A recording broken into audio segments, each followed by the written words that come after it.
Hello guys, कैसे हैं आप सब लोग। आई होप आप सब लोग ठीक ही होंगे। तो मेरा नाम जीएस राठौर और आप देख रहे हैं मेरा यूट्यूब चैनल जीएस फार्मेसी वाला, जिस पर आपका बहुत बहुत स्वागत करता हूं। और ये जो है हम आज लेकर आए हैं आपके लिए बी फॉर्म 5th सेम का इंडस्ट्रियल फार्मेसी का सेकंड लेक्चर। फर्स्ट लेक्चर हम ऑलरेडी दे चुके हैं और उसका लिंक हमने इसके डिस्क्रिप्शन में दे दिया है। पहले आप उसको देखें और उसके बाद इसको देखें।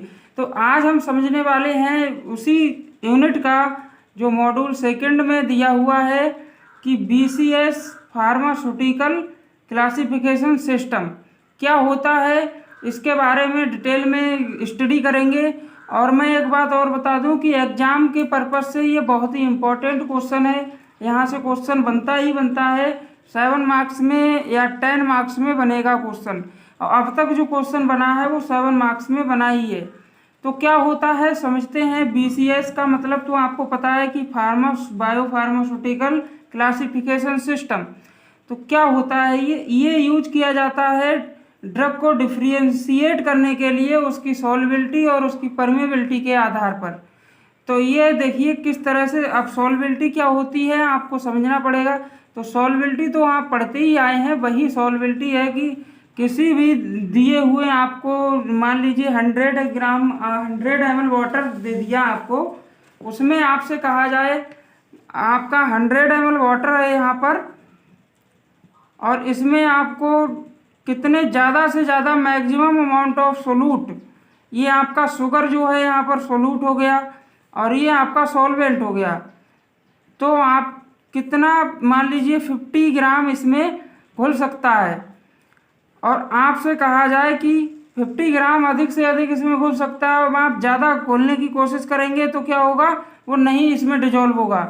तो ये होती है सॉल्युबिलिटी, यानी कि 100 ml वाटर में आप 50 ग्राम जो है वो शुगर को आसानी से घोल सकते हैं, उसकी सॉल्युबिलिटी वहाँ तक अच्छी रहेगी। तो वही है सॉल्युबिलिटी। परमेबिलिटी क्या होती है, परमेबिलिटी का मतलब होता है कि जो हमारी ड्रग है वो ज़्यादातर लिपिड सॉल्युबल होती हैं और ड्रग जो है लिपिड सॉल्युबल होगी तभी वो अपना अच्छा इफेक्ट और अच्छा एक्शन देगी बॉडी के अंदर जा कर के। तो यानी कि वही एबिलिटी ड्रग की जो हमारी जो सेमी परमेबल मेम्ब्रेन होती है उस मेम्ब्रेन को क्रॉस कर दे आसानी से, तो परमेबिलिटी उसी को कहते हैं कि the ability of drug to pass through lipophilic biological membrane. जो सेल मेम्ब्रेन होती है उससे आसानी से पास हो जाए तो उसे कहते हैं हम परमेबिलिटी। ठीक है, उसकी परमेबिलिटी हाई है, जिसकी परमेबिलिटी हाई होगी वो आसानी से पास हो जाएगा, ये देखिए सेल मेम्ब्रेन से ड्रग, और जिसकी लो होगी वो नहीं हो पाएगा। तो इसी आधार पर 4 तरह की आपकी ड्रग होती हैं। इसमें देखिए पहला कि according to BCS drug, BCS के अकॉर्डिंग जो ड्रग सब्सटेंसेस होते हैं वो 4 क्लासेस में उन्होंने क्लासीफाई किया है सॉल्युबिलिटी और परमेबिलिटी के आधार पर। देखिए क्या होते हैं इसमें। सबसे पहला देखिए होता है आपका क्लास 4 है। चारों क्लासों को एक एक करके हम इसको ब्रीफ में डिफाइन करना भी होगा, केवल आप क्लासिफिकेशन करके नहीं छोड़ सकते क्योंकि इसमें आपको 7 मार्क्स नहीं मिलेगा। तो आपको टीचर से अगर नंबर अच्छे लेने हैं तो आपको क्या करना पड़ेगा, आपको इसको ब्रीफ में डिफाइन करना पड़ेगा इस तरह से। देखिए ये 4 क्लासेस में होता है, ये सॉल्युबिलिटी, परमेबिलिटी और ये एग्जाम्पल दे रखा है आपको। जिस भी क्लास फर्स्ट में क्या आता है कि अगर हाई सॉल्युबिलिटी है जिसकी और हाई परमेबिलिटी है तो वो ड्रग का ऑब्जॉर्प्शन उसको किसी भी आप ओरल रूट से आसानी से दे सकते हैं। देखिए ऐसी ड्रग जिनकी हाई सॉल्युबल होती हैं और हाई परमेबल होती हैं तो वो ड्रग आपकी एग्जाम्पल भी दिए हुए हैं, उनका जो आइडियल होती हैं वो बहुत ही अच्छा रिस्पॉन्स देती हैं ओरल एडमिनिस्ट्रेशन के लिए। ओरल एडमिनिस्ट्रेशन मतलब कि आप ओरली उसको ले लें तो भी उनका अच्छा ऑब्जॉर्प्शन, तेज़ी से ऑब्जॉर्प्शन होता है, तेज़ी से वो एक्शन देती हैं जल्दी से और जल्दी से डिजॉल्व हो जाती हैं। और हाई बायो अवेलेबिलिटी, उनकी जो बायो अवेलेबिलिटी है ब्लड के अंदर घुलने की जो क्षमता है वहाँ तक पहुँचने की, तो वो भी इनकी हाई होती है क्योंकि इनका लिपिड सॉल्युबल हैं ये, और इनकी परमेबिलिटी हाई है, सॉल्युबिलिटी भी हाई है, तो ये ड्रग हमारे लिए अच्छी होती हैं। ठीक है। सेकंड आपका है क्लास सेकंड में कि जो ड्रग आपका सॉल्युबिलिटी लो होगी और परमेबिलिटी हाई होगी, तो उन ड्रग्स का क्या होगा, आप ओरल रूट से उन्हें दे देंगे, लेकिन उनका जो अब्जॉर्प्शन है वो तो सही होगा, लेकिन जो आपका डिजोल्व होगी ड्रग हमारी, वो क्या होगा, धीरे धीरे होगा। अब्जॉर्प्शन तो तेज होगा, यानी जैसे कि आपने ड्रग ली तो उसका जो डिजोल्यूशन है वो आराम से होगा, धीरे धीरे, लेकिन अब्जॉर्प्शन जो है ब्लड में पहुंचेगी वो बहुत तेजी से पहुंचेगी, क्योंकि इसकी परमेबिलिटी जो है वो हाई है, और लेकिन स्टमक में धीरे धीरे घुलेगी, वही है। ठीक है। और आपका फोर्थ जो थर्ड क्लास में क्या है, देखिए थर्ड क्लास में आपका अगर हाई सॉल्युबिलिटी है और परमेबिलिटी लो है, तो आपको उसी का उल्टा है, यानी कि अगर परमेबिलिटी हाई है तो उसका जो अब्जॉर्प्शन होगा वो तो तेज़ी से होगा। देखिए क्या लिखा है यहाँ पर कि अब्जॉर्प्शन जो है वो लिमिटेड होगा, तेज़ी से नहीं होगा, कि लिमिटेड होगा। यहाँ पर तेज़ी से क्या होगा, जिसकी आपका जो सॉल्युबिलिटी है वो लो होती है उसमें तेज़ी से होता है, इसमें क्या है आपका लिमिटेड होगा, और अगर आप इसको ओरल रूट से देते हैं तो। ड्रग डिजॉल्व रैपिडली, डिजॉल्व जो है वो तेज जल्दी होगी, और क्या होगा, हाई सॉल्युबल होगी, क्योंकि सॉल्युबिलिटी हाई है इसलिए तेज़ी से सॉल्युबल होगी।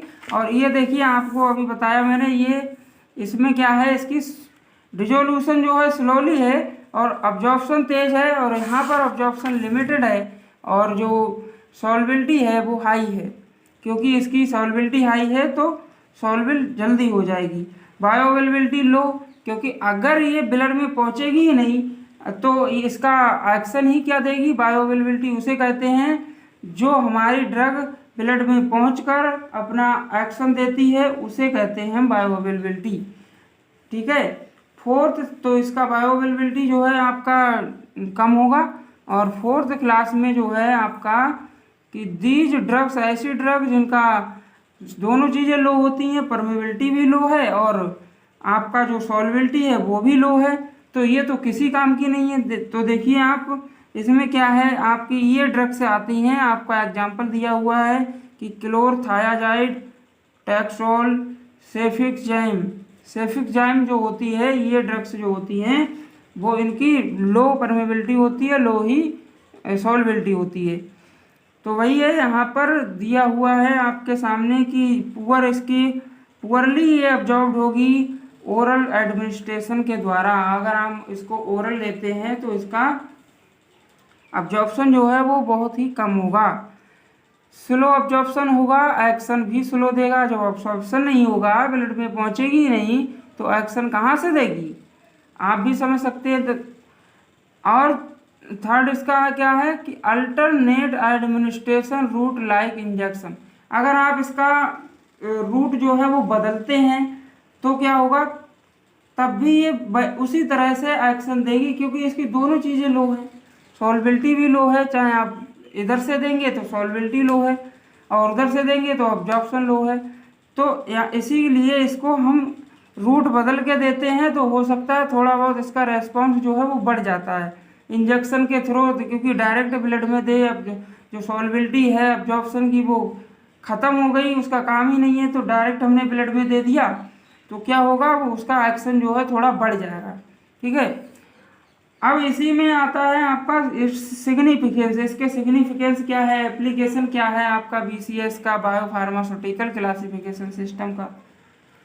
तो देखिए सबसे पहला आपको प्री फॉर्मुलेशन जब आप करते हैं उसमें इसका बहुत बड़ा रोल होता है। देखिए कि to predict in vivo, vivo का मतलब होता है बॉडी में आप परीक्षण करते हैं, जब टेस्ट करते हैं तो उसे कहते हैं इन वीवो। इन विट्रो जब आप किसी भी इंस्ट्रूमेंट पर कोई भी टेस्ट करते हैं तो उसे कहते हैं इन विट्रो। ठीक है। तो ये है आपका ड्रग का जो परफॉर्मेंस है, उसकी परमेबिलिटी को मेजर कर लिया जाता है। इससे हमें पता चल जाता है कि ये ड्रग हमारी लिपिड सॉल्युबल है भी या नहीं है, तो क्या करेंगे हम, लिपिड सॉल्युबल होगी तो उस तरह से उसको डोजेज फॉर्म में उस तरह से उसको फॉर्मुलेशन करेंगे उसका, अगर नहीं होगी तो उस हिसाब से उसको करेंगे। Useful in formulation of doses form, ये जो होता है डोजेज फॉर्म की फॉर्मुलेशन में बहुत बड़ा रोल प्ले करता है, इसलिए इसको पढ़ना जरूरी है। और ये बहुत ही इम्पोर्टेंट क्वेश्चन भी है, आपको इसके बारे में अगला देखिए इसका। और मैं आपको कि टू डेवलप क्वालिटी कंट्रोल, क्या लिखा है कि टू डेवलप क्वालिटी कंट्रोल, ये क्वालिटी कंट्रोल को डेवलप करने में भी यूज किया जाता है। और अगला है कि drug discovery and research, drug discovery और ड्रग रिसर्च, जब हम इंडस्ट्रीज में क्या करते हैं कि जब कोई भी ड्रग नई बनाते हैं तो ड्रग की डिस्कवरी वहाँ पर होती है, वहाँ पर हम रिसर्च करते हैं, तो हम वहाँ पर ये आपको सॉल्युबिलिटी और परमेबिलिटी के आधार पर ड्रग को क्लासीफाई करना होता है, और वहाँ से आपको पता चल जाता है कि ड्रग किस नेचर की है ये, ठीक है। और सबसे इम्पोर्टेंट ये है कि हमें रूट का पता चल जाता है कि हमें इस ड्रग को किस रूट से देना चाहिए, कि इसकी सॉल्युबिलिटी हाई है तो इस रूट से दें, अब्जॉर्प्शन हाई है तो हम इसको ओरल रूट से देंगे, सॉल्युबिलिटी अब्जॉर्प्शन दोनों हाई है तो, और नहीं है तो क्या करेंगे हम इसको ब्लड के थ्रू, आप डायरेक्ट उसको इंजेक्शन के थ्रू लगाएंगे वेन्स में, तो उसका अब्जॉर्प्शन अच्छा होगा। तो ये सब मेन है इसका, इससे आपको सब पता चल जाता है। और नेक्स्ट आपका ये है कि to improve the solubility and permeability of drug by changing physical property जो होती हैं उनको चेंज करके ड्रग की, तो हम उसकी सॉल्युबिलिटी और परमेबिलिटी को इम्प्रूव कर सकते हैं। तो नेक्स्ट वीडियो में हम आपको ये नेक्स्ट क्वेश्चन को लेकर आएंगे, नेक्स्ट टॉपिक जो भी है आपका ये एप्लीकेशन वाला। आज की वीडियो में मेरे को सिर्फ इतना ही बताना था, वीडियो लंबा हो जाएगा अगर मैं ज़्यादा कुछ उस क्वेश्चन को भी समझाने लगूंगा तो इसलिए आज की वीडियो में सिर्फ इतना ही। मिलते हैं नेक्स्ट वीडियो में। अगर आपको इसका PDF चाहिए तो PDF लिंक आपको डिस्क्रिप्शन में मिलेगा। अगर आपको वीडियो पसंद आई हो तो इसको लाइक करें, शेयर करें और दोस्तों को शेयर करें, और अपने आप चैनल को इसको सब्सक्राइब करें। तो सब्सक्राइब अगर आप करेंगे तो आपको इसी तरह से लेक्चर्स मिलते रहेंगे B.Pharm 5th सेम के हर सब्जेक्ट की, प्रत्येक सब्जेक्ट का लेक्चर आपको टाइम टू टाइम मिलता रहेगा, और पर डे ही लेक्चर आएगा। ये ना समझे कि गैप करेंगे, हम गैप नहीं करेंगे और आपके लिए पर डे लेक्चर लेकर आएंगे, क्योंकि हमारी जिम्मेदारी बनती है कि आपने अगर चैनल को सब्सक्राइब किया है तो आपको वीडियो मिलना चाहिए और आपका उसमें कुछ ना कुछ इम्प्रूवमेंट आना चाहिए, आपका जो स्टडी आप करते हैं। तो इसलिए हम क्या करेंगे कि डेली आपको एक लेक्चर देंगे और उसके आधार पर आप अपनी स्टडी को कंटिन्यूस रख सकते हैं, और आप किसी भी एग्ज़ाम में जब बैठते हैं तो आपको क्या मिलेगा, वहाँ पर अच्छा रिजल्ट देखने को मिलेगा। तो मिलते हैं फिर नेक्स्ट वीडियो में, आज के लिए सिर्फ इतना ही। Thank you, have a nice